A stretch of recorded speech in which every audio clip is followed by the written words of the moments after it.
আসসালামু আলাইকুম সম্মানিত দর্শক শ্রোতা, বর্তমানে আপনাদের সামনে যে ঘাসটি কাটা হচ্ছে এটি হলো জারা ওয়ান হাইব্রিড ঘাস। এটি ডক্টর জহির স্যার চীন থেকে আমদানি করেছিলেন। তো দর্শক শ্রোতা, এই ঘাসটি মূলত গরু মহিষের খামার যাদের রয়েছে তাদের জন্য বেস্ট হয়ে থাকে এই ঘাসটি। এটি মূলত খুব অল্প সময়ে কেটে খাওয়ানো যায় এবং এটি মোটামুটি 15 থেকে 18% মতো প্রোটিন এই ঘাসে রয়েছে। তো দর্শক শ্রোতা, আপনি যদি গবাদি পশুর খামার করতে চান, অর্থাৎ যে কোনো গবাদি পশুর খামার যদি আপনি করতে চান, তাহলে অবশ্যই আপনাকে এই ঘাস লাগাতে হবে।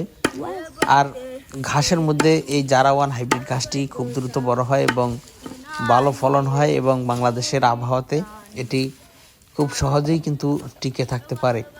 তো দর্শক শ্রোতা, শুধুমাত্র জারা ওয়ান হাইব্রিড নয়, বর্তমানে আমেরিকান 5G গুয়াতিমালা ঘাস, তারপর ইন্দোনেশিয়ান স্মার্ট নেপিয়ার ঘাস, তারপর আপনার জারা ওয়ান হাইব্রিড তো কাটাই হচ্ছে।